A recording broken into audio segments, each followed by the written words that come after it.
අපි අපේ ජීවිතේ කොච්චර ආස කරත් අපිට යන්න බැරි වෙච්ච තැන් විශාල ප්‍රමාණයක් තියෙනවා. ඉතින් මම අදත් යන්නේ කට්ටියක් එක්ක ඒ යන්න බැරි වෙච්ච තැන් කීපයක්ම සොයාගෙන. එහෙනම් වෙලාව පාන්දර 3:05යි. අපි අපේ ගමන පටන් ගමු. රැඳිලා ඉන්න වීඩියෝ එක ඉවර වෙනකන් ලස්සන vlog එකක් එවි, ලස්සන විස්තර ටිකක් එක්ක, ලස්සන තැනුත් එක්ක එන්න අපි ජීවිතේ විඳිමු.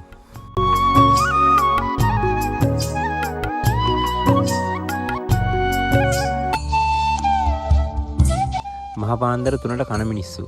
ඔයගොල්ලෝ අහලා තිබ්බට දැකලා තිබ්බේ නෑ නේද? මට හිතා ගන්න බෑ එහෙම සෙට් එකක් මමත් ආශ්‍රය කරනවා කියලා. හරියටම වෙලාවත් පාන්දර 3යි කාලයි. පාන් ගෙඩි 3කුත් කාලා බත් මුල් 5කුත් කන තමයි මේ ට්‍රයි එක මේගොල්ලොන්ගේ.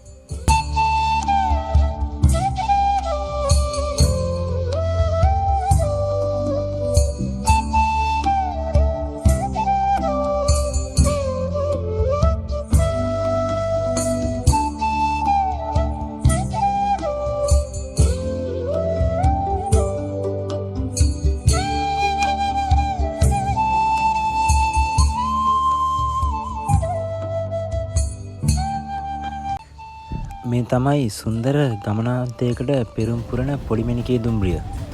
උදෑසන 5:55ට කොළඹ කොටුවෙන් ගමන් ආරම්භ කරපු පොඩිමැණිකේ දුම්රියේදී අපිට අසුනක් සොයාගන්න එක නම් ඒ තරම් පහසුනේ නැහැ. නමුත් මහනුවර නාවලපිටිය යන ආදී දුම්රිය ස්ථාන පහු කරද්දී කෙමෙන් දුම්රිය සිටි මගින් ප්‍රමාණය අඩු වෙන්නට උනා. ඉතින් දැන් තමයි අපේ වීඩියෝ එක හරියටම පටන් ගන්නෙ. වටවල ග්‍රේට් වෙස්ටර්න් ආදී දුම්රිය ස්ථාන පසු කරගෙන දුම්රිය ඉදිරියට ඇදෙද්දී අපේ ඇස්වල හටගන්නා චිත්‍රය හරිම මනරම් අපූර්ව දර්ශනයක්. ඉතින් අපි ඉන්නේ අපේ දුම්රිය ගමනේ හරිම අපූර්වම ලස්සනම තැන් ටිකේ. එහෙනම් අපි ඒ ටික බලලම ඉස්සරහට කතා කරමු.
ඉතින් කතා දෙකක් නෑ. මේ තමයි ලංකාවේ තියෙන හොඳම දුම්රිය ගමන. ඒ වගේම ලෝකේ තියෙන හොඳම දුම්රිය ගමන.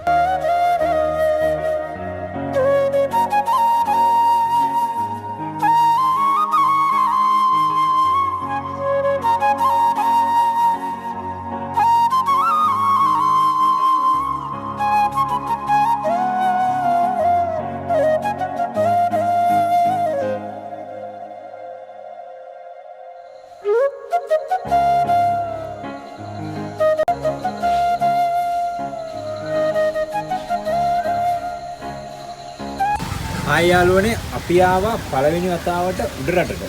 අපි ඇවිල්ලා ඉඳන් කපුතලේට. අපි පාන්දර 5:55ට කොළඹ කොටුවෙන් තියෙන උඩරට මැණිකේ ට්‍රේන් එකේ තමයි ආවේ. දැන් වෙලාව හරියටම හවස 4යි. පැය 13ක් වගේ කාලයක් ගියා අපි ගෙදර ඉඳලා මේ ගමනට එන්න. අපි දැන් ඉන්නේ කපුතලේ. කපුතලේ ඉඳලා අපි අද ප්ලෑන් කරනවා අපේ ගමන යන්න කොහොමද කියලා. රැඳිලා ඉන්න අපිත් එක්ක ලස්සන වීඩියෝ එකක් වේවි. සුන්දර අත්දැකීමක් වේවි. අපි ටුටු ප්‍රොඩක්ෂන් ගම්සේරියේ පෙර දින සවස් යාමේ සහ රාත්‍රී කාලයේ විවේකයකින් අනතුරුව අපි දැන් යන්න හදන්නේ අපේ ගමනේ ආරම්භක ස්ථාන නරඹන්න. හපුතලේ නගරයේ ඉඳලා පල්ලෙහාට වෙන්න තියෙනවා කොළතැන්න කියලා සුන්දර ගම්මානයක්. ඒ ගම්මානේ ඉඳලා තමයි අපේ වැඩ ආරම්භ කරන්න අපි සූදානම් වෙන්නේ. මේ ඇඟට වැටෙන හිරු රශ්මිය හරියම සුවදායකයි. අපි දැන් ඉන්නේ හපුතලේ ටවුන් එකෙන් චුට්ටක් එපිටට ඇවිල්ලා සුන්දර ගම්මානයක් තියෙනවා හපුතල ස්ටේෂන් එකෙන් පල්ලෙහා. ඒ ගම්මානේ ඉන්නේ අපේ මාමගේ ඥාති වෙන කෙනෙක්ගේ ගෙදර ඉඳලා තමයි අපි අද වැඩේ පටන් ගන්න සූදානම් වෙන්නේ. අපි යන ලස්සන තැන් කීපයකට අපි ඉන්න තැනවට පරිසරය ඉතාම සුන්දරයි. අපි දැන් යනවා උදේ පාන්දර දැන් වෙලාව 8:00 උදේ 8:00 වෙලාව අපි යන්නේ ඉත කුඹල් වලට පළමුවෙන්ම යන්න හිතන් ඉන්නවා. කුඹල් වලට ගිහිල්ලා අපි ඊතුරු විස්තර ටික කතා කරමු. එහෙනම් එන්න අපිත් එක්ක පටන් ගමු ගමන.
අපි දැන් ඉන්නේ සුන්දර හපුතලේ තියෙන ඇඩිසන් බංගලාවේ. මම මෙතෙන්ට එන්නේ පළවෙනි වතාවට මගේ ජීවිතේ. අපි ගිහිල්ලා බලමු. ඇත්තටම සුන්දර තැනක්, ප්‍රසිද්ධ තැනක්, ගොඩක් අය එන තැනක්. අපි ගිහිල්ලා බලමු කොච්චර සුන්දරයිද කියලා මේ ස්ථානේ.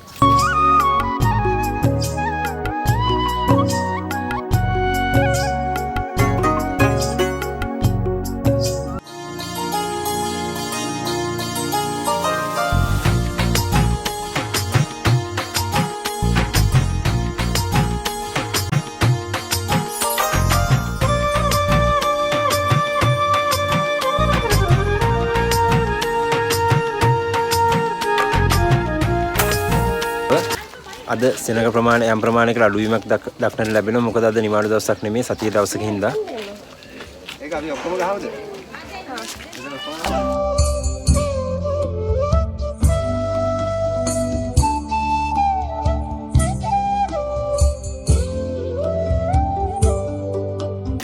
ක්‍රිස්තු වර්ෂ 1931 දී නිර්මාණය කරන ලද මේ ඇඩිසන් බංගලාව වර්තමානයේ වන විට රෝමානු කතෝලික බෙනඩික්ටයින් තාපසාරාමයක් ලෙස පවත්වන යනවා.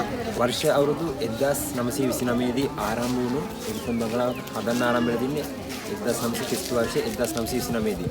1931 වෙද්දී මේ ඇඩිසන් බංගලාව නිර්මාණය කරලා අවසන් වෙනවා. මේ ඇඩිසන් බංගලාවේ වහලට උළු නෙවෙයි භාවිත කරලා තියෙන තේක් කැලෑලි තමයි මේ භාවිත කරලා තියෙන්නේ. ඒ තේක් කැලෑලි අවුරුදු 5කට සැරයක් ඒගොල්ලෝ ළඟින් අලුත් වැඩියා කරනවා. ඊට අමතරව කළුගල් වලින් තමයි ඇඩිසන් බංගලාව බිත්ති නිර්මාණය කරලා තියෙන්නේ. වර්තමානයේ වන විට කාමර 25කින් යුක්තයි. ඒ 25න් 15ක් වෙන සංචාරකයන්ට නවාතැන් සඳහා දවසකට රුපියල් 5000ක් වැනි මුදලකට ආහාර සමගද ලබා දීමට මේ කටයුතු කරලා තියෙනවා මේ කාර්ය මණ්ඩලය. ඊට අමතරව මේ වත්තෙන් ලබා ගන්න පුළුවන් පළතුරු වලින් මේගොල්ලෝ ස්වභාවිකව අසකාරක හා වර්ණක අඩංගු නොකරගෙන ස්වභාවික ජෑම් වර්ග නිෂ්පාදනය කරනවා.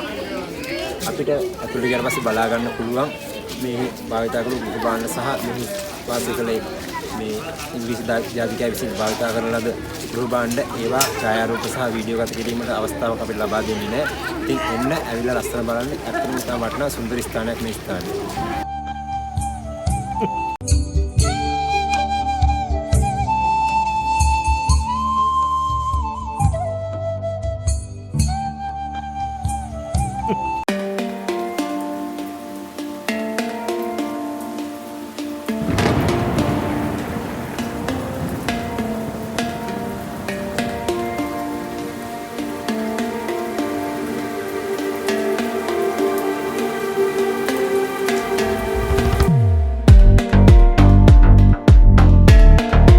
අපි දැන් යන්න හදන්නේ ඇඩිසන් බංගලාවේ තියෙන ආපන ශාලාවට. අපි ගිහිල්ලා යම්කිසි ආහාරයක රස විඳලා කතා බහ කරලා බලමු කොහොමද මේකේ තත්ත්වය කියලා.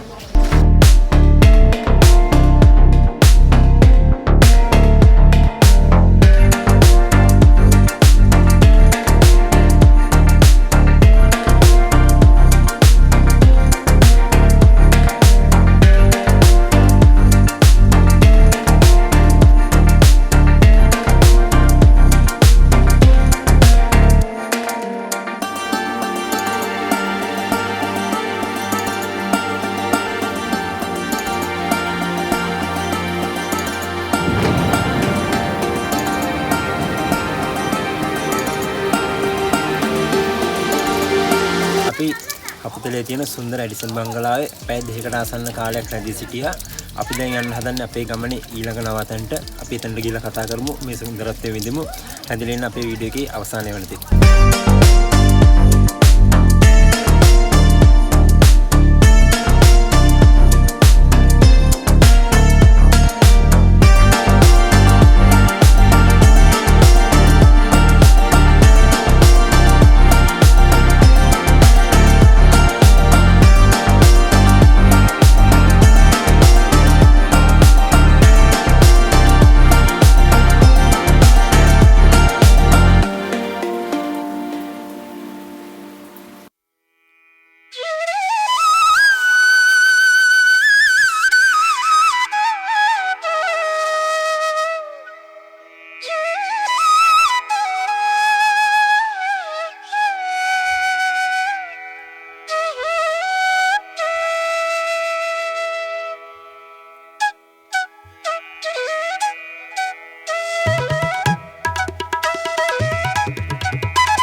අපි හපුතලේ ඉඳලා පැය කමාරක ගමනකින් අනතුරුව දැන් ඇවිල්ලා තියෙනවා බණ්ඩාර වලට තරමක් නුදුරින් පිහිටි කුඹල්වල මහමෙවුනා අසපුවට. ඉතාම සුන්දර වන්දනීය පූජනීය ස්ථානයක්. අපි දැන් මෙතනට එද්දී වෙලාව මධ්‍යහන 12යි. කියන්නේ තරමක් අවරශ්මිය වැඩි. නමුත් මෙහි පූජනීයත්වයේ සුන්දරත්වයේ එලෙසින්ම විඳින්න පුළුවන්. අපි පොඩ්ඩක් ඇතුළට ගිහිල්ලා මේ සුන්දර දර්ශන ටිකක් දාන්න බලා නැවතෙමු.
මේ කුඹල්වල මහමෙවුනා අසපුව කියන්නේ ඇත්තටම මිහිපිට දිව්‍ය ලෝකයක් බඳු ස්ථානයක්. ඉතාමත් අලංකාරවත් සුන්දර රමණීය කඳු පන්ති වටපිටාවකින් යුක්තයි. කඳු පන්තියක් මුදුනේ තමයි මේ කුඹල්වල මහමෙවුනා අසපුව තියෙන්නේ. ඇත්තටම සුන්දරයි. ඉතාමත් පූජනීය. ඉතාමත් මෑත කාලේදී කරන ලද මං හිතන්නේ ඉහළම උසස්ම නිර්මාණයක් තමයි මේ කුඹල්වල මහමෙවුනා අසපුව. ඉතාමත් අලංකාරවත් විදියට ඉතාමත් පිරිසිදුව යහපත් විදියට මේක කරගෙන යනවා, ක්‍රියාත්මක වෙනවා. ඉතින් ඕගොල්ලොත් එන්න ඕගොල්ලෝගේ වන්දනාවට පාත්‍ර කරන්න. හැබැයි මේ වගේ සුන්දර ස්ථාන රැක ගන්න ඕන අපි. ඒ යම් කිසි ක්‍රියාපටිපාටියකට තමයි වැඩසටහන සිද්ධ වෙන්නේ. ඒ ක්‍රියාපටිපාටිය අනුගමනය කරලා මේ වගේ තැන් රැක ගමු.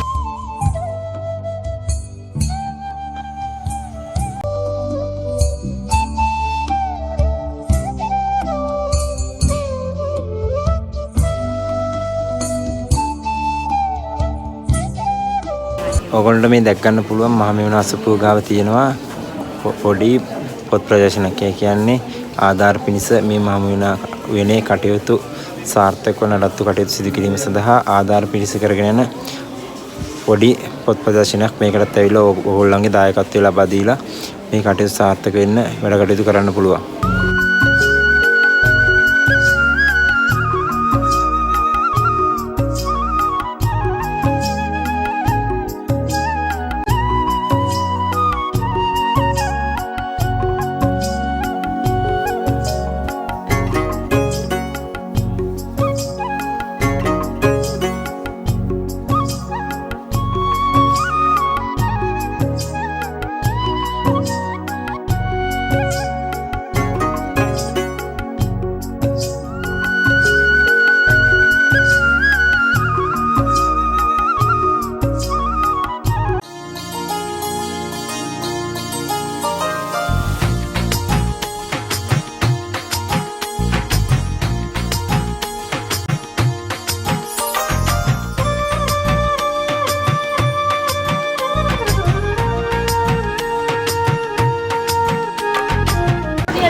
අපි කුඹල්වලට ගිහිල්ලා එන අතරතුරේ ආවා රොටියක් කාලා පේන්ට් එකක් ගන්න සුපිරි කොටයක් තියෙනවා. කුඹල්වල මහමෙවුනා අසපුව ප්‍රධාන මාර්ගය ඉඳලා හැරෙන තැනට ඉස්සරහින් තමයි මේ කොට් එක තියෙන්නේ. රොටියක් කාලා පේන්ට් එකක් ගන්න කියා කොට් එකක්.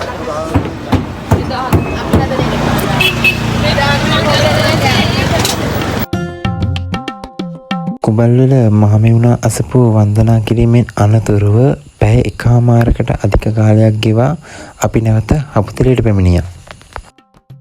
මේ අපේ කට්ටිය අද දවසේ ගමන නිමා කරන්න තව චූටි වෙලාවයි තියෙන්නේ. අද අපේ නවාතැන් පොල්ට යනවා තව ඩිංගකින්. නවාතැන් පොල්ට ගියාට පස්සේ අපි නානෝ මෙතන තියෙන ඇල්ලකින් නාලා අද අපේ කුඹල්වල ඇඩිසන් බංගලාව දවස අවසන් කරනවා. පළවෙනි දවසේ මේ ඉන්න අපේ සෙට් එක කට්ටියම කදමඩු බැඳගෙන යනවා නවාතැන්ට.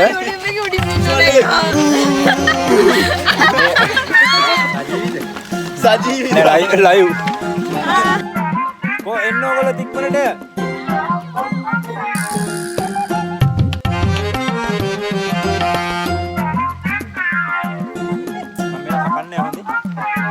අපි දැන් මේ මාමගේ නෑගෙදරක යන ගමන් ඉන්නේ. නෑගෙදර හරිම අපූර්වයි, හරිම ලස්සනයි. කිලෝමීටර් එකමාරක් විතර පයින් ආව වැරදි පාරක. දැන් මේ ආයේ තව කිලෝමීටරයක් විතර බැස හරි පාරේ. තව මීටර් 500ක් වගේ තියෙනවලු. බලමු මේකත් බැලලා හරි පාර හම්බෙයිද කියලා. මේ ඉන්නේ අපේ ප්‍රයිවට් සෙක්‍රටරි. මේ ඉන්නේ අපේ ට්‍රිප් එකේ අයිතිකාර මාමා. අර උඩ නැවතිලා ඉන්න නඩේ ගුරා. එන්න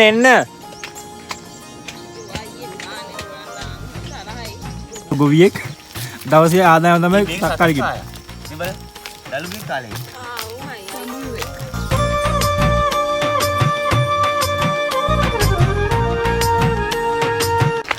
කිලෝමීටර් 2.5 3ක් විතර පයින් ගිහිල්ලා අද අපි නවතින තැනට ආවා. මේ ඉන්න අපේ චන්දන මාමා. චන්දන මාමා තමයි එක්කන් ආවේ ඉතින්. ආයිබෝන් කියලා. ඔය දැන් කියනවා ඒ පාරෙන් ආවනම් ලේසියෙන් මේ පාරෙන් එක්කන් ඇවිල්ලා. මේ වගේ කොන්ක්‍රීට් දාලා තිබුණේ නැහැ පුතේ. හරිද පාරවල් වෙනසලා. ගෙවල් හැදිලා මේ ගේ හැදලා තියෙනවා කියලා මන් දන්නේ නැහැ. සංවර්ධනේ මාම සංවර්ධනේ. ඔව්.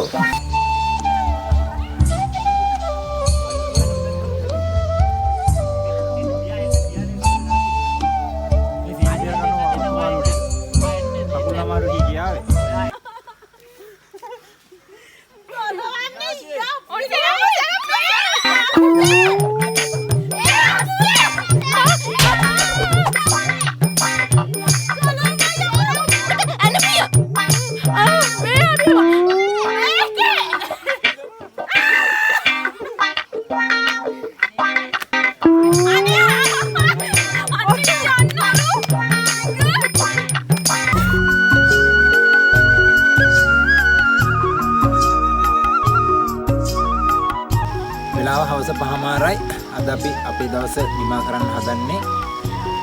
5:00යි වුණාට අපි තාම නාලනේ වුණ මාර සීතලක් තියෙන අපුතරේ නගරයේ මැද්දේ තියෙන සුන්දර ගම්මානයකට අපි ඇවිල්ලා ඉන්නේ. අපි අද ණයවට පස්සේ අපේ ගමන අදට අවසන් කරනවා. එහෙනම් ගොඩක් ස්තුතියි ඔයාලට හැන්දෙන්ගියට. අපි තවත් vlog එකකින් හමු වෙන බලාපොරොත්තු අදට සමුගන්නවා. ඊළඟ vlog එකත් අපේ ඊළඟ දවසේ අපේ සිදුවීම් ටික තමයි අල්ලලා වීඩියෝ කරනවා. දැන් අපි ලස්සන ටෙස්ට් එකකට යනවා. එහෙනම් හැන්දලා ඉන්න අපේ YouTube production කම්සරි.